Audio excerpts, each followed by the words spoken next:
박현주 교수님께서는 아마 그 배 이상으로 화학 교육의 길을 걸어오셨는데요. 현재 대한학회 교육분과의 부회장직을 맡고 계십니다. 그래서 그 누구보다 이제 화학 교육에 힘쓰고 계신 분인데 오늘 제목 자체가 저도 반드시 들어야 될 분야인 것 같아요. 잘 먹고 잘 사는 화학자의 세계, 기대가 큰데요. 박수로 맞이하도록 하겠습니다. 네.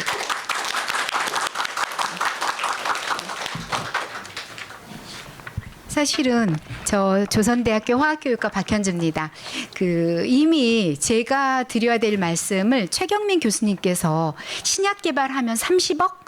이라는 말씀을 해주셔가지고 어쩌면 이 제가 하고자 하는 모든 얘기를 이미 담고 있지 않나라는 생각이 들었고, 제가 우리 회장님과 이 운영진에게 너무 걱정스러운 섭섭함이 있습니다. 어떻게 최경민 교수님하고 저하고를 붙이면 지금 완전히 브랜뉴에다 따끈따끈한 어떤 8개월과 저 같은 경우는 사실은 죄송합니다만은 별로 여러분들이 새롭다고 느낄 게 별로 없는 사람인데 어떻게 하나 그래서 와들와들 떨면서 어떻게 40분을 진행할까 고민을 합니다.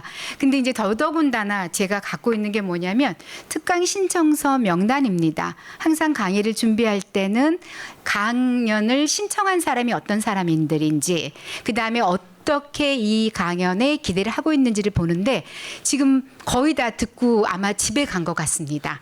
그렇기 때문에 지금 조금 남아 있는데 혹여나 제가 준비한 거를 같이 공유할 시간을 가졌으면 합니다. 저는 말씀드린 것처럼 화학을 전공하지는 않고 화학 교육을 전공했습니다. 더 자세하게 말씀드리면 과학 교육 중에서도 화학 교육을 전공했다는 말씀을 드리고요. 제가 이제 이런 순서대로 말씀을 드릴 텐데 어제 사실은 우리가 몬 바인디 교수님 2023년에 노벨 화학상을 받은 분께서 어제 양자점에 대해서 노벨상을 받고 그거에 대해서 이제 특강을 하셨습니다. 그래서 혹시나 여러분들께서 대한화학회 오셨으면 사실은 운영진들이 어떻게 하면 화학이라는 것에 대해서 여러분들한테 많은 기회를 줄까 항상 고민하는데, 어제 특강을 오셨고 그 슬라이드의 거의 마지막 끝에서 화학을 한다는 것이 무엇이 의미인지에 대해서 말씀해 주셨습니다. 그래서 혹시 기회가 되시면 2023년에 어떤 제목으로 양자점이란 게 무엇인지, 이 양자점을 통해서 얼마나 많은 돈을 벌고 계신지, 그거는 개인의 어떤 때에 다르지만 여기에 보면 디스플레이라든지 관련된 내용이 있기 때문에 굉장히 많은 돈을 여기에 관련된 자본이 있다라는 얘기를 말씀을 드리고요. 이제 전체적으로 이제 여러분들 생각하는 것 중에 하나가 지금 시대에 우리는 여전히 화학이라는 과목이나 화학이라는 어떤 필드가 필요할 것인가, 그런 관점에서 봤으면 좋겠습니다. 여기서 보면 사실은 이게 2021년, 22년에 발표됐던 논문 중에 일부입니다. 인간이 150살까지 산다고 합니다마는 혹시 이필호 회장님 앞으로 150년 동안 어떻게 채우시겠습니까?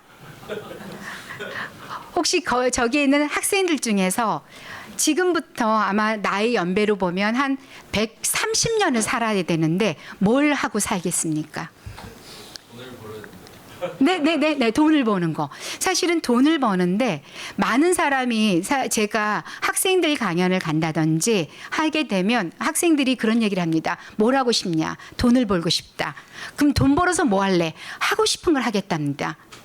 근데 그 순서를 바꾸면 어떨까라는 생각이 들거든요.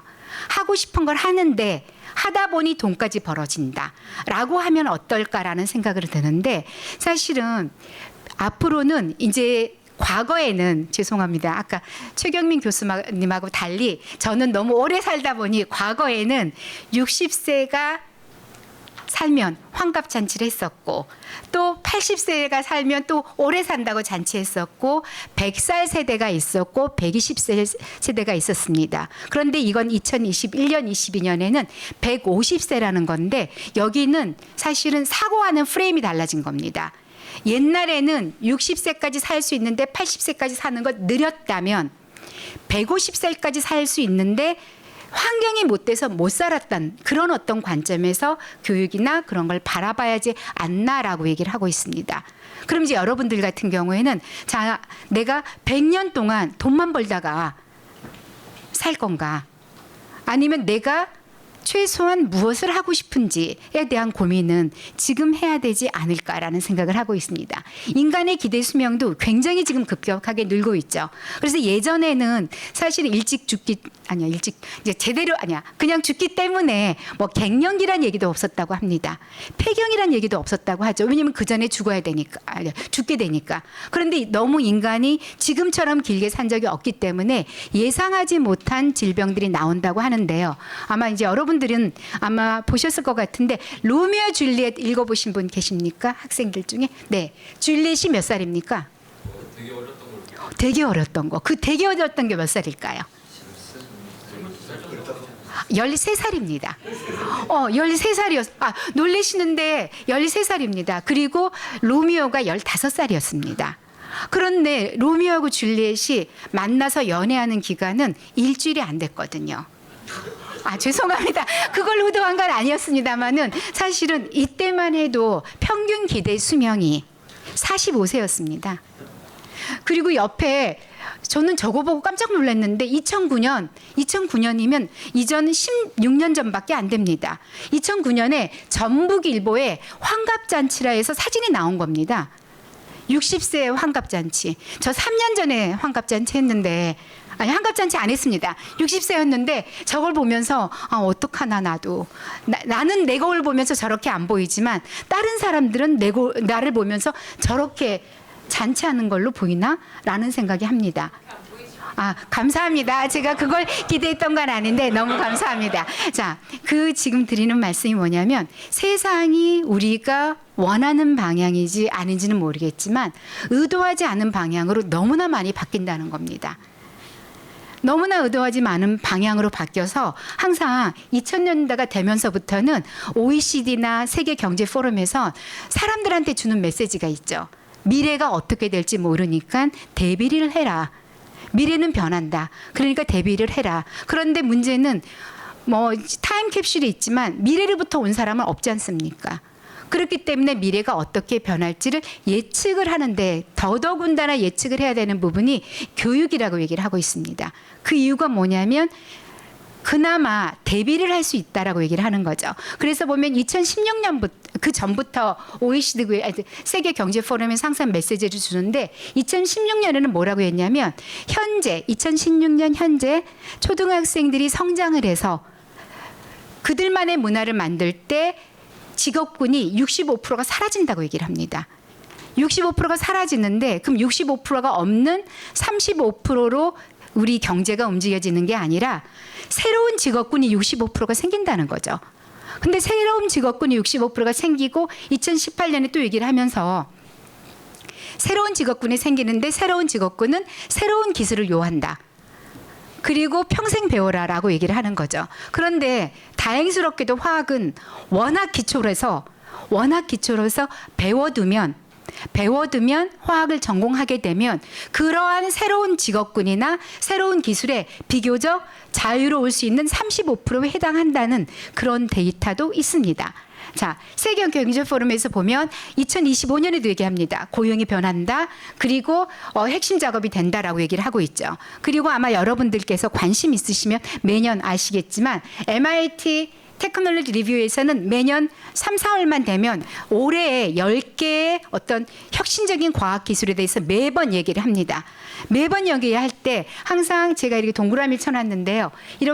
그렇게 하는 이유는 세상이 변하기 때문에 여러분들이 관심을 가져야 될 부분에 대해서 고민하라고 얘기를 하는 거고 이러한 고민하는 건 옛날에는 영어 공부를 열심히 한다든지 아니면 예전에는 뭐 이렇게 다른 걸 했다면 지금은 디벨한테 물어보면 40몇 개국 언어가 다 나오지 않습니까? 그리고 파파고도 마찬가지고 챗GPT도 마찬가지고 코딩도 마찬가지고 다 하는데 사실은 화학이라는 어떤 기본적인 머리는 우리가 뺏을 수 없다라고 얘기를 하고 있는 것 같습니다. 그래서 보면 2025년에 죄송합니다. 2025년에는 이러한 기술이 된다라고 얘기를 하고 있습니다. 그래서 이제 보면 제가 두 번째 가는 건 화학이 그동안 우리 인류에 어떤 기여를 했는지는 너무너무 많습니다. 그 이유는 뭐냐면 최경민 선생님의 그 분야뿐만 아니라 최경민 교수님께서 처음에 물질에 대해서 우리는 다룬다 했는데 물질에 대해서 다루기 때문에 이 세상 모든 것이 화학이 아닌 게 없을 정도로 모든 걸 다루고 있습니다. 거기서 보면 사실은 작은 공의 도전이라고 그래가지고 여러분들이 많은 경우에 화학에 대해서 이 작은 공의 도전 때문에 생긴 플라스틱에 대한 얘기를 하면서 플라스틱 때문에 지구가 굉장히 부정적인 의미를 했다라고 하는데 또 한편으로는 플라스틱이 만들어지지 않았다면 우리가 지금을 누리고 있는 문명의 세계를 누릴 수 있을 것인가에 대한 고민, 심지어는 어쩌면 인간이 개입할 수 있는 분야를, 그러니까 자연의 발전적인 방향으로 개입할 수 있는 분야가 과학이라고 얘기를 하고 있습니다. 그래서 여러분들이 아마 이 부분도 아마 유기화학에서 다 아시는 거라서 제가 안 해도 되지 않을까 싶은 생각이 들지만 최초의 인공 플라스틱을 합성해서 그 당구공 대신에 어떤 플라스틱을 만들죠. 그래가지고 지금 현재 문제점이 있는데 플라스틱이 없었다면 이라는 가정에 놓고 볼 때 우리가 예전에 플라스틱을 개발하기 전에는 영화를 만들 때 플라스틱 필름이 있는 게 아니라 종이로 필름을 만들었다고 합니다. 그렇기 때문에 보관이나 영화 같은 거에 대해서 굉장히 어려웠다고 하죠. 그런데 우리 화학자들이 만들어 놓은 물질의 어떤 합성을 통해서 만들어 놓은 것으로 인해 가지고 의도하지 않게 이거를 의도하지는 않았겠지만 처음에 의도는 당구공이라 하니까요. 의도하지는 않았겠지만 이걸로부터 영화를 가능하게 했다라고 얘기를 하고 뿐만 아니라 사실은 플라스틱이 없었으면 전쟁이 안 끝났을 거라고 얘기도 합니다. 결국은 2차 세계대전 때 나타났던 어떤 낙하산이라든지 전쟁 무기들이 플라스틱으로 인해 가지고 연합군이 이길 수 있는 하나의 원동력이 됐다라고 얘기를 하는 거죠. 그런데 뿐만 아니라 사실은 저도 이제 이거를 했는데 1940년도에 여러분들 아마 아시겠지만 T사에서 만든 플라스틱 컨테이너 있죠, 용기. 플라스틱 컨테이너 용기가 나오기 전에는 음식물이 너무 많이 썩어가지고 음식물이 그렇게 많이 버렸답니다. 근데 T사에서 만든 저 용기로 인해 가지고 플라스틱 혁명이라는 얘기를 하죠. 그래서 아마 미국에 다녀오신 분들은 그 T사에서 만든 플라스틱 컨테이너를 일반 플라스틱보다 훨씬 더 비싼 가격을 주면서 음식을 유전하는 거죠. 그래서 많은 경우에 우리는 플라스틱 때문에 굉장히 어떤 미세 플라스틱 얘기하지만 여기가 없었다면 음식물 쓰레기가 훨씬 지금보다 많이 생겼을까라고 얘기를 하고 있습니다. 뿐만 아니라 사실은 플라스틱이 없었으면 LP판 음반이 안 돼서 그 음반 자체도 라이브 공연밖에 할 수 없었던 그런 문제를 얘기를 해서 플라스틱이 결국은 인간한테 문화를 형성해 줄 수 있는 하나의 근간이 됐다고 하는 거죠. 그래서 보면 우리가 화학을 볼 때 그냥 물질에 대한 연구라고 보지만 그게 생김으로 인해 가지고 세상을 바꾸게 하는 기본적인 데이터가 아닌가라고 봅니다. 그리고 이제 이러한 것들은 우주에 대해서 움직여지는 우주선 마찬가지고 그다음에 의료도 마찬가지죠. 그래서 아까 유기 합성에 대해서 메디슨 의약품에 대해서 말씀드렸는데요. 제가 지금 드리고자 하는 건 두 가지 했던 연구에 대해서 간단하게만 말씀을 드리겠습니다.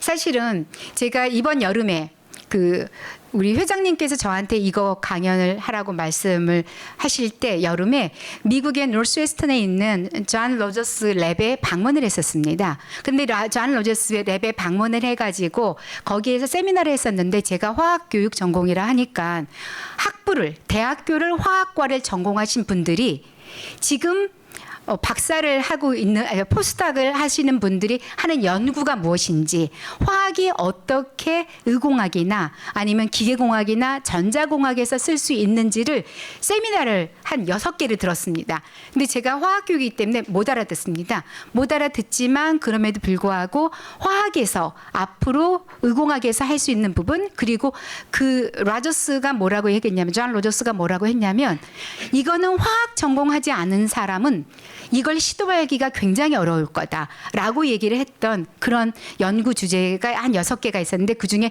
2개를 골라왔습니다. 2개가 뭐냐면, 우리가 아까 150세까지 산다고 하지 않았습니까? 그래서 150세까지 살면서 예전에 어떤 그 건강 관리를 하는 모습과 지금의 건강 관리하는 모습은 달라져야 된다라고 생각을 하고 있는 것 같습니다.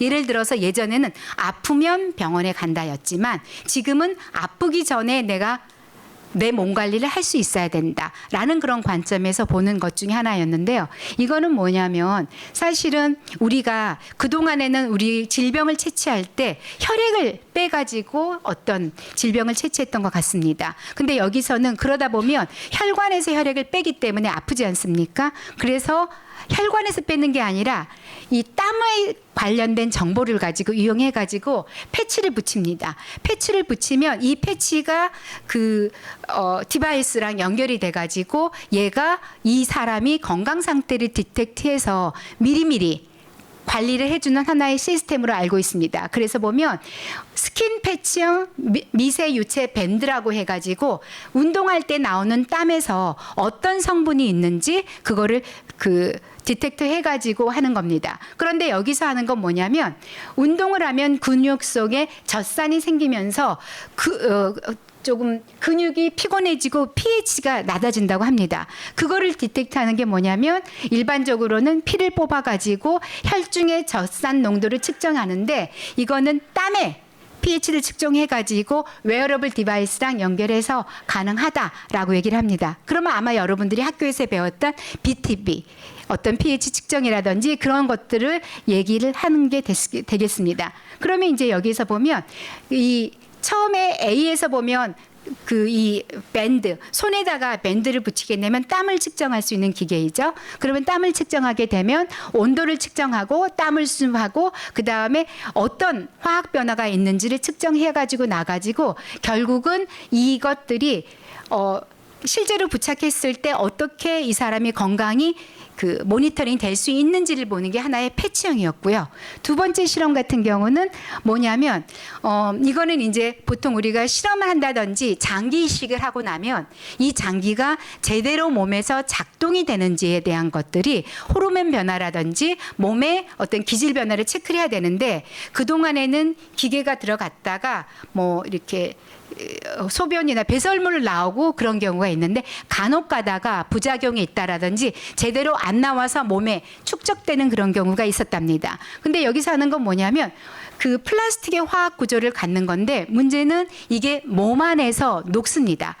그러면 수술을 할 때 몸에 넣었다가 그거의 어떤 경과를 보면 일정 시간이 지나면 이게 몸 안에서 녹기 때문에 더 이상 얘를 빼내기 위해서 수술을 한다든지 아니면 얘가 안 빠져나와서 그 몸에 문제가 생기는 그런 연구가 그렇게 되지 않는 거죠. 그래서 여기 같은 경우도 마찬가지로 뭐냐면, 신경이 손상된 사람들의 이 경우에 어떻게 회복을 지원할 수 있을까, 그리고 몸 안에 있는 어떤 그 변화들을 그냥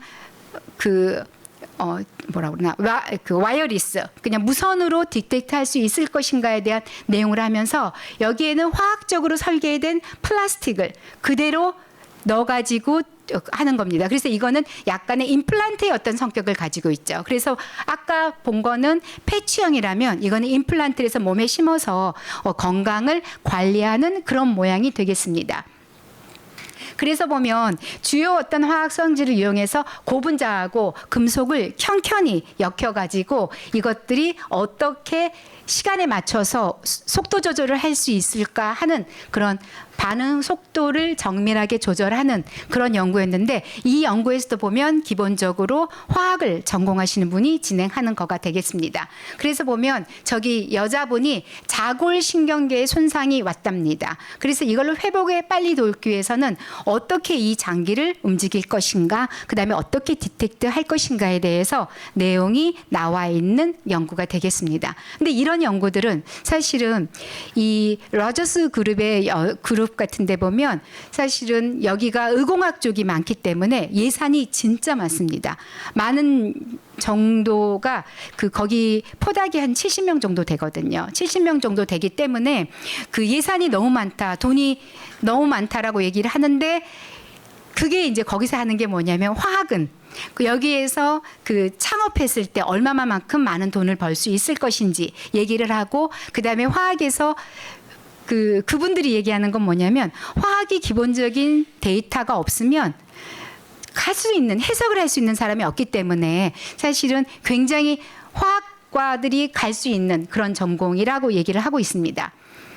제가 이제 그런 어떤 플라스틱부터 시작해서 우리가 화학이 어떻게 결국은 화학 자체가 아니라 화학과를 전공하게 되면 얼마만큼 재료라든지 그다음에 전자기기 그런 것까지 확장성이 있는 것이 하나의 축이었다면, 이거는 인류의 변화를 생명의 연장이 아니라 우주의 방향으로 밖으로 가는 하나의 예시가 되겠습니다. 자, 혹시 이 사이트는 아마 가 보셨을 거라고 생각이 듭니다만은, 달나라의 땅을 갖고 계신 분 계십니까? 없으십니까? 왜냐하면 과학 선생님들은 간혹 있습니다.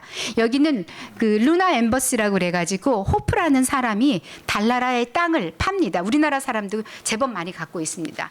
그런데 여기에서 뭐냐면 1967년에 유엔의 우주조약에서 얘기를 합니다. 천체는 특정 국가나 기관에서 소유할 수 없다라는 얘기를 하고 있습니다. 그 조약을 맺거든요. 근데 호프라는 사람이, 이게 이제 지금 사이트에 가면 나와 있는 얘기인데요. 호프라는 사람이 나는 특정 국가도 아니고 특정 기관도 아니고 개인이기 때문에 달나라의 소유권을 주장할 수 있겠다라고 그래가지고 유엔에 제소를 했습니다. 그래서 이걸 만들어 놓고 팝니다. 그래서 굉장히 많은 사람이 팔고 이걸 소유를 하고 있습니다. 자, 학생들 지금 사겠다는 사람이 있습니까? 이제 나는 부동산 투자를 달나라에 하겠다, 화성에 하겠다. 네? 서울에 있는 부동산. 네, 서울에 있는 부동산이 훨씬 더 좋을 수도 있습니다. 자, 그러면 나중에 다시 한번 제가 얘기를 드리겠습니다. 여기에서 보면 사실은 야구 경기장 있잖아요. 2배 정도 되는 게 25달러입니다. 야구 경기장 2배 정도 되는 거 25달러 정도. 그게 이제 법률 대행비까지 다 포함해서 그 정도 된답니다. 그러니까 비싸봤자 4만 원? 이제 그래도 4만 원 그래 버린 셈 치고 살까 아니면 말까 라고 생각할 수 있겠죠. 그런데 이제 보면 사실은 처음에 저는 10월을 굉장히 좋아하는 이유 중에 하나가, 10월은 우리가 인류가 최초로 인공위성을 밖으로 쐈던 스푸트닉 인공위성을 쐈던 거 아닙니까? 그래가지고 스푸트닉 5가 이제 인공위성으로 넘어갔죠. 그런데 이런 인공위성을 쏴는 가장 그런 먼저가 뭐냐면, 아마 여러분들께서 이 1657년에 달나라에 간 인간이라는 소설이 있습니다. 달나라를 어떻게 갑니까?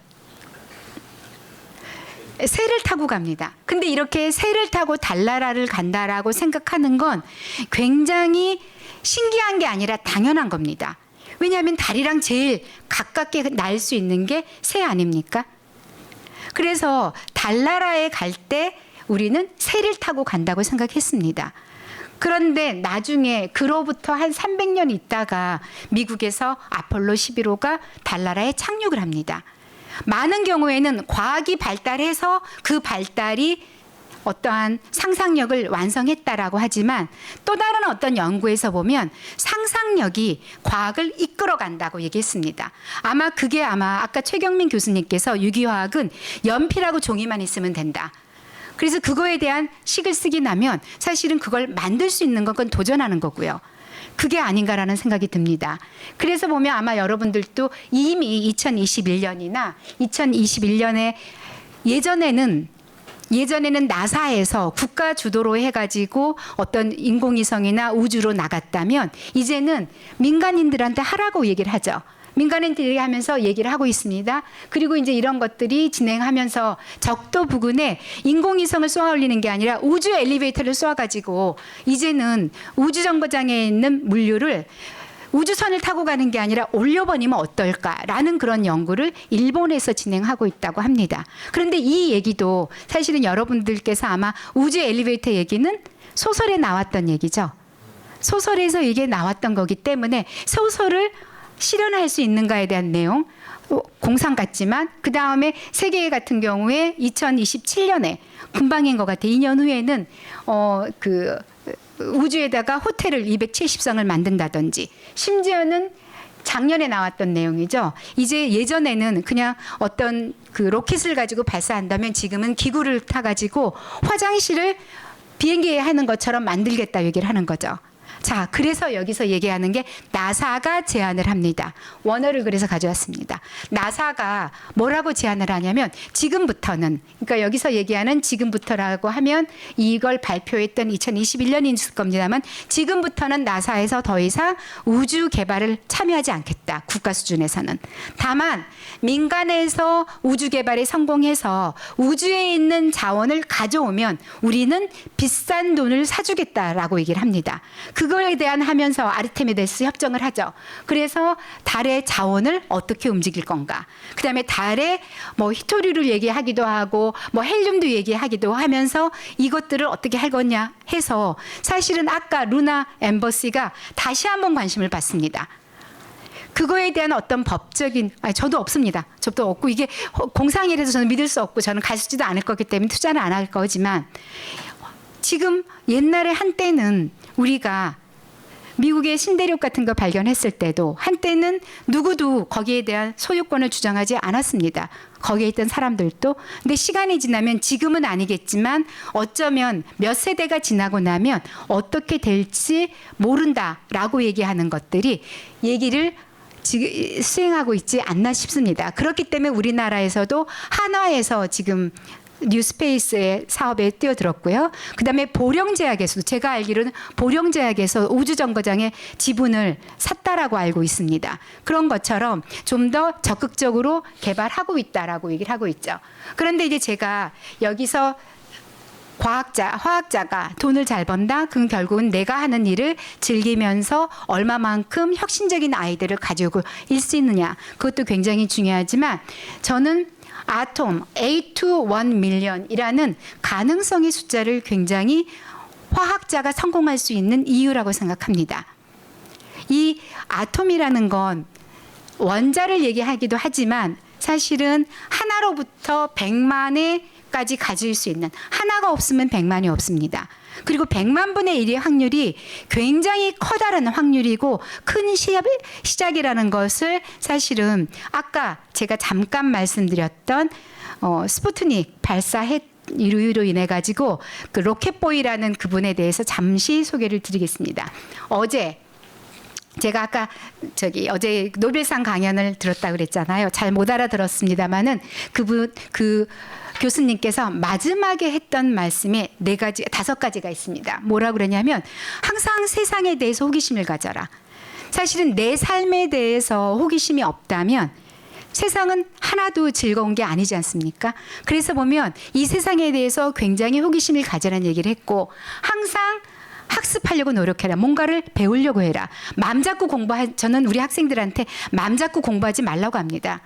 그냥 평상시에 항상 관심을 갖고 재밌는 게 무엇인지 내가 하고 싶은 게 무엇인지에 대한 관심을 가지면 어떨까 싶습니다. 그리고 또 하나는 be flexible이라고 얘기를 하고 있습니다. 생각을 유연하게 잡아라. 사실 이 세상은 아까 어떤 학생이 150세까지 살면 돈 번다고 그랬는데 돈이 굉장히 중요합니다. 자본주의 국가에서.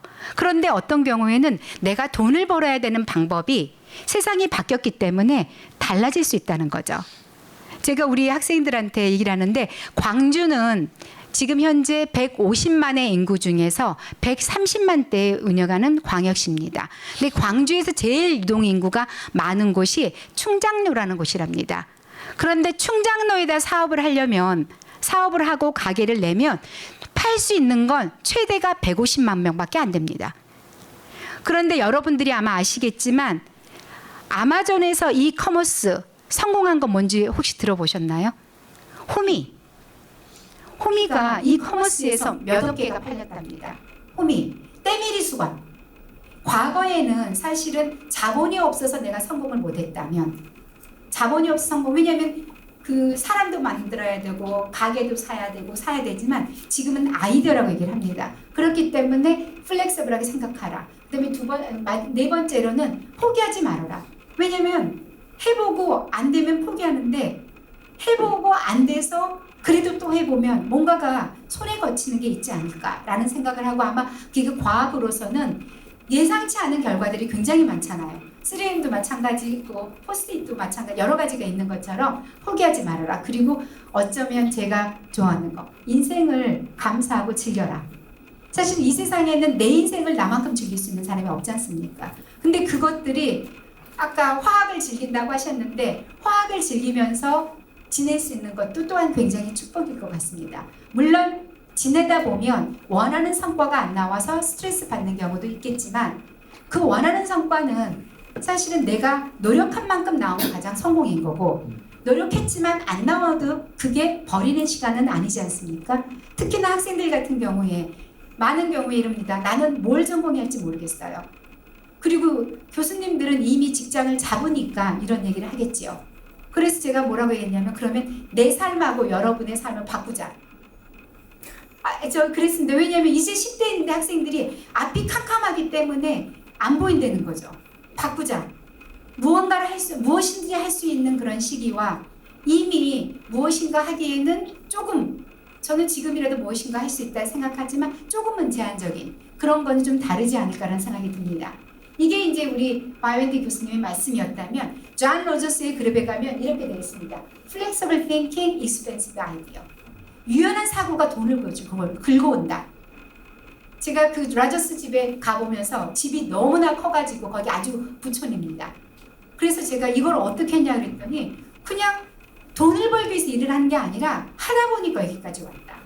다만 거기 즐기는 거죠. 항상 건강 챙기면서 즐기다 보면 언젠가는 포기하지 않으면 되지 않을까라고 얘기하는데, 유연한 사고가 돈을 번다라는 관점에서 여러분도 너무나 나는 이게 아니면 안 된다라는 생각보다는 조금 더 그 플렉서블한 생각을 하는데, 그 플렉서빌리티가 굉장히 높은 전공이 저는 다른 전공에 비해서는 화학이라고 생각이 듭니다. 왜냐하면 기본에 대해서 하는 거니까. 이제 그런 관점이고요. 그 다음에 이제 얘기하는 게 이 로켓보이 히커만에 대한 내용입니다. 사실은 아까 말씀드린 100만 분의 1의 확률이 대한 얘기를 하는 게 나사에서 근무한 실존 인물입니다. 그래서 아까 10월 4일에 그 스푸트닉을 발사하는 걸 보고 탄광촌에 있는 히커만이 이제는 소련이 우리를 쳐들어오나 보다 라고 해가지고 로켓을 만들려고 합니다. 그런데 과학 선생님이 뭐라고 말씀하시냐면, 너는 공부를 못하기 때문에 이걸 만들 수 없다라고 얘기를 합니다. 그리고 사실 이 영화는 과학 영화가 아니라 아버지와 아들 영화입니다. 탄광촌에 있는 아버지와 아들 영화인데, 아들이 두 분인데 큰아들은 럭비를 해가지고 미식축구를 해가지고 대학교에 장학생으로 가고요. 그 다음에 작은 아들은 공부를 안 하고 맨날 말썽만 부립니다. 근데 이 말썽 부르기가 로켓을 만든다고 하니까 굉장히 하는데, 이제 선생님도 못 만들게 하죠. 본인이 공부를 못하죠. 그러다 보니 친구들한테 부추깁니다. 우리 로켓 만들자. 그래서 과학경시대에 나가자 라고 부추기는데, 친구가 물어봅니다. 우리가 로켓을 만들어서 과학경시대에 나가서 등위권, 그러니까 수상권에 들 확률이 몇 %나 돼? 라고 물어봅니다. 그랬더니 이 해크만이 뭐라고 그러냐면 100만 분의 1이라고 얘기를 해요. 8 to 1 million. 그랬더니 그걸 듣는 친구가 그렇게 높아? 그러면 해야지 라고 해가지고 그렇게 높아 해서 이 사람들이 경시대에서 수상을 합니다. 그래서 이 친구가 나중에 여러 사람들의 그 중에서는 5사람 중에 나사 간 사람, 해커만은 나사를 가서 우주에 대한 꿈을 계속 키웠고, 다른 사람들은 자동차 판매업도 하고 하지만 이러한 경험들을 통해 가지고 내가 내 인생에서 무엇인가를 만들 수 있다라는 그런 이야기를 하고 있습니다.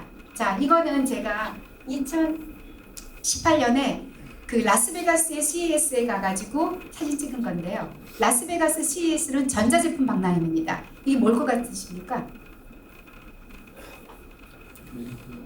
네, 매니큐어입니다. 그러니까 요즘에는 네일 아트라고 하죠. 옛날에 매니큐어는 저희 시대고요. 죄송합니다. 그 다음에 요즘은 네일 아트라고 해서 이거를 하는데, 그냥 네일 아트가 아니라 이 네일 아트 안에 칩이 들었습니다. 칩이 들어가지고 여기에서 UV 센서가 워킹을 합니다. 그래서 이게 핸드폰이랑 연결이 되면 제가 얼마만큼 UV에 노출됐는지, 내 건강이 어떤지를 체크해줘서 주치의가 미리미리 내 건강을 모니터링하게 해주는 거거든요. 근데 이걸 만든 회사가 로레알입니다. 로레알 회사고 여기에 있는 연구진이 화학 전공자가 생각보다 많습니다. 그리고 그 다음에 2019년에 만든 베스트 상품이 뭐냐면, 우측에 있는 건 머리 스트레스 레벨입니다. 머리 빗에 센서 넣어가지고 붙이는 거고요. 그 다음에 오른쪽에 있는 거. 예. 저는 이걸 오른손과 엄지와 검지로 있는 이 스티커가 저는 꼭 저걸 사고 싶습니다만은, 저 스티커는 뭐냐면 이것도 로레알 회사에서 만든 겁니다만은 수분 측정도입니다. 수분 측정도인데 패치예요. 붙이면 우리가 보통 보면 과학적으로 우리가 목말라라고 느끼는 건 이미 몸에서 탈수 현상이 시작됐다라고 하는 거지 않습니까? 그런데 얘가 먼저 연락을 해줍니다. 너 물 마셔. 네 몸에 대해서 물이 부족하니까 물 마셔. 라고 해서 피부를 촉촉하게 만든다는 화장품입니다. 이쪽에. 그래서 그러는 거고, 그 다음에 2019년에 시카고에 있는 과학관에서 마이크로소프트사에서 만든 겁니다. 마이크로소프트사에서 만든 건데, 이게 저기 이제 플레이 위드 마이크로소프트라고 했는데, 이거 뭐가 같습니까, 학생들? 마이크. 이게 뭐냐면 피아노입니다. 보통 많은 경우에 피아노가 그 악기가 없어서 연습을 못 한다고 그러는데, 이거는 스티커입니다. 스티커를 붙이고 거기에 그 패들렛 같은데 그 태블릿 PC 연결만 시키면 연습을 할 수 있는. 그래서 거기서 이제 그때 당시에는 이게 데모용이었는데요. 뭐라고 얘기하냐면, 나중에는 핸드폰도 손에 안 갖고 다녔으면 좋겠다. 라는 그런 얘기를 하는데, 이런 것들에 대한 얘기를 하고 있습니다. 그래서 보면 사실은 과학이라는 게 우리가 생각하는 것 이상으로 굉장히 빨리 발전을 하고, 그러한 발전에는 여러분들의 어떤 아마 관점이 있지 않나 싶습니다. 이제 거의 마지막에 왔는데요. 제가 합니다. 여러분 이미 이거는 많이 워낙 유명한 거라서 헤븐 프로젝트는 들어보셨죠? 헤븐 프로젝트는 목을 바꾸는 건데, 사실은 우리가 예전에 인간의 아이덴티티가 뇌에 있다고 했던 적이 있지 않습니까? 아니요, 심장에 있다고 했던 적이 있지 않습니까? 그래서 어느 영화를 보면 왠지 내가 어떤 사람한테 끌리는데 그 사람이 제 첫사랑의 심장을 이식수술을 받았다. 그런 영화도 있는데, 지금은 과학적으로 인간의 아이덴티티가 머리에 있다고 합니다. 그런데 이미 이 헤븐 프로젝트에 대해서는 머리 이식을 하고 있습니다. 근데 이 머리 이식을 한 이것도 그 과학자의 머리에서 나온 건 아니고요.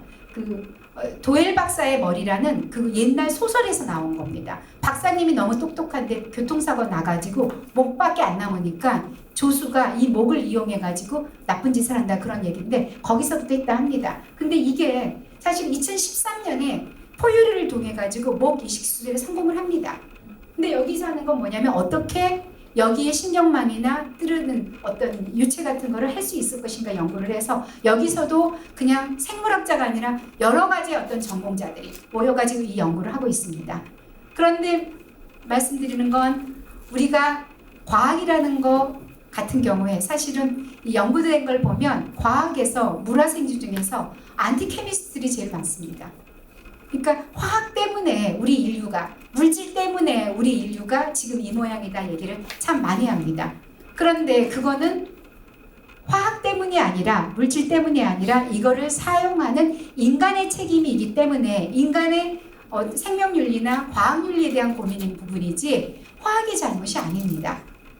마찬가지입니다. 여기서도 보면 많은 경우에 이 플라스틱이 폴루션이 있기 때문에 플라스틱이 발명만 되지 않았으면 인류는 지금보다 나아질 거다라는 그런 주장을 하는 사람도 굉장히 많습니다. 그래서 학교에서는 학생들이 뭐라고 생각을 하냐면 화학이 어떤 지구온난화의 주범이기도 하면서 어떤 쓰레기 물질의 주범이기도 하면서 그런데 화학이라는 건 학문의 분야인 거지 이거를 움직이는 건 인간의 책임이기 때문에 여러분들도 화학이라는 어떤 학문을 선택할 때 화학이라는 어떤 그 내용을 얘기를 할 때 제대로 그 정리를 하시면 어떨까 싶습니다. 그래서 보면 사실은 저는 제가 제일 좋아하는 표현이 아닌데 플라스틱이라면 인간이 인공으로 만든 자연이라고 합니다. 있는 그대로를 갖는 게 아니라 화학이 하는 역할은 물질의 역할은 아까 그 퀀텀 닷에서도 얘기한 것처럼 인류는 자연이 제공하지 않은 뭔가를 만들었는데 그 무언가가 결국은 플라스틱이라고 얘기를 합니다. 근데 이것들을 화학자들이 만들었고요. 이걸로 인해서 인간은 인류의 문명의 역사를 풍성하게 했을 뿐만 아니라 우주 밖으로 나가서 또 다른 도전을 하게 하는 기본적인 학문이기 때문에 혹시나 여러분들께서도 지금 아마 여기서 과학 동아리이기 때문에 물화생지 중에서 무엇을 할까? 아니면 나는 대학교 가서 뭐 공대를 간다? 그런데 좀 더 확장성을 높이기 위해서는 화학이라는 학문을 하면 조금 더 그 확장성의 다리가 좀 더 많아지지 않을까라는 생각이 들어서 저는 화학은 분자 수준에서 세상을 다시 설계할 수 있는 어쩌면 유일한 도구다라는 걸로 제 강연을 마치도록 하겠습니다. 감사합니다. 마지막 공연을 아름답게 마무리해 주셔서 정말 감사드립니다. 화학을 통해서 좀 더 풍요로운 삶을 살 수 있을 것 같습니다. 이 친구들이 혹시 질문 있으면 딱 뭐 하나만 받고 마치도록 할까요?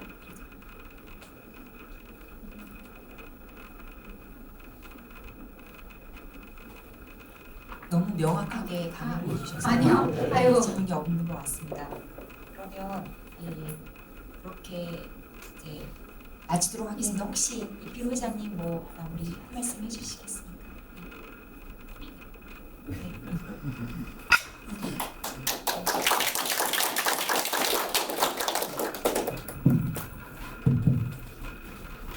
예, 오늘 저기 뭐야 이거 중고등학교 특강 그 시간에 이렇게 참석해 주신 창원에 있는 그 고등학교 학생 제가 아까 학교 이름을 좀 깜빡했는데 예?